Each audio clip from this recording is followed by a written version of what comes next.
Olá, meus amigos, tudo bem com vocês? Como vocês estão? Vim aqui hoje gravar um vídeo porque a gente tem uma jurisprudência aí novinha que saiu ontem, dia 22 de setembro. Uma jurisprudência do STJ que respalda ainda mais as nossas ações, né? As nossas ações em face do Bradesco Saúde, as nossas ações aí que envolvem os nossos amigos ex-celpianos, tá certo? Mas antes de começar a gravar o vídeo, especificamente falando sobre esse assunto, vamos falar um pouco em relação, vamos fazer um resumaço do que é a nossa ação para aquelas pessoas que estejam aí assistindo o vídeo que não sejam meu cliente, tá? Então, para quem não conhece, a nossa ação ela visa aí buscar para alguns, a reintegração ao plano de saúde Bradescos. A gente está se referindo especificamente nesse vídeo aos ex-funcionários da CELP, tá? Aqueles que preenchem os requisitos ter tido mais de 10 anos de contrato de trabalho, não ter sido demitido por justa causa, né? Então, ele pode estar hoje aí na espécie de aposentado ou aqueles que pediram, né, a demissão, certo? Então, para aquelas pessoas que preenchem esses requisitos, elas podem estarem pedindo aí a reintegração, né, do plano de saúde para aqueles que não permaneceram no plano por algum motivo, não continuaram ou porque não tiveram condições, né, quando saíram, não tiveram condições de permanecer na apólice, ou aqueles que continuaram, mas de alguma forma não puderam dar continuidade até os dias atuais. E também para aqueles que estão no plano até hoje e visa a redução do valor da mensalidade, tá? Então, o nosso direito ele é baseado em uma lei, tá? Da Lei 9656 de 98, precisamente nos artigos 30 e 31, os quais prevêem aos inativos as mesmas condições de assistência médica da vigência do contrato de trabalho. Esse artigo 31, ele tem diversas jurisprudências no nosso ordenamento jurídico e ontem a quarta turma do STJ decidiu sobre a paridade entre ativos e inativos. O vídeo especificamente veio ser feito exatamente para falar desse recurso especial que foi julgado ontem, que foi extremamente favorável, né, aí nas nossas ações. Como eu recebi muitas mensagens dos meus clientes, muitas dúvidas surgiram, então eu resolvi, né, gravar esse vídeo para a gente conversar a respeito. De forma bem resumida, a ação, esse julgamento que estava no STJ, é um julgamento sobre um recurso especial de uma ação específica que tramita no estado de São Paulo, né? O juiz de primeira instância, o juiz de primeiro grau concedeu ao autor os mesmos reajustes dos funcionários da ativa, certo? Era um ex-empregado. E o Tribunal de Justiça de São Paulo, um tribunal respeitadíssimo no nosso estado, manteve a decisão. O Bradesco, inconformado, entrou com recurso especial, alegando que houve uma má interpretação do artigo 31 da Lei 9656. Mas o STJ, o Superior Tribunal de Justiça, manteve, né, a decisão do Tribunal de São Paulo, determinando aí a paridade entre ativos e inativos. Mas o que vem a ser uma paridade significa igualdade, equiparação, né? Equivalente, são sinônimos. Mas não confundam que não é igualdade de valor dos ativos, tá? Porque a própria lei determina que vocês têm a obrigação de pagar o valor integral, ou seja, o valor entre a CELP, o valor correspondente da CELP e o valor correspondente dos empregados da ativa, tá bom? Então, o que vem ser, então, essa paridade?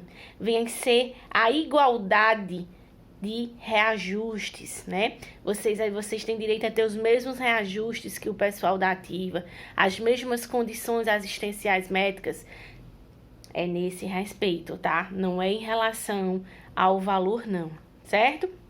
Outra dúvida que surgiram outra dúvida que surgiu foi que assim, graças a Deus saiu essa decisão.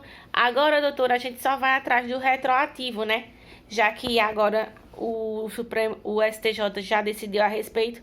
Não, não é assim, tá, pessoal? As coisas não mudaram em relação a isso. As ações continuam da mesma forma, pleiteando o mesmo direito, ou a redução da mensalidade, ou a reintegração com o valor pago devidamente, tá?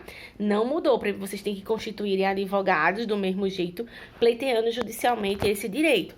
O que é que muda, então? É uma jurisprudência nova. Os juízes, os juízes de primeira instância, eles tendem a decidir de acordo com o STJ, tá? É apenas uma decisão a respeito do assunto que vai posicionar, vai tendenciar os juízes a decidir da mesma forma.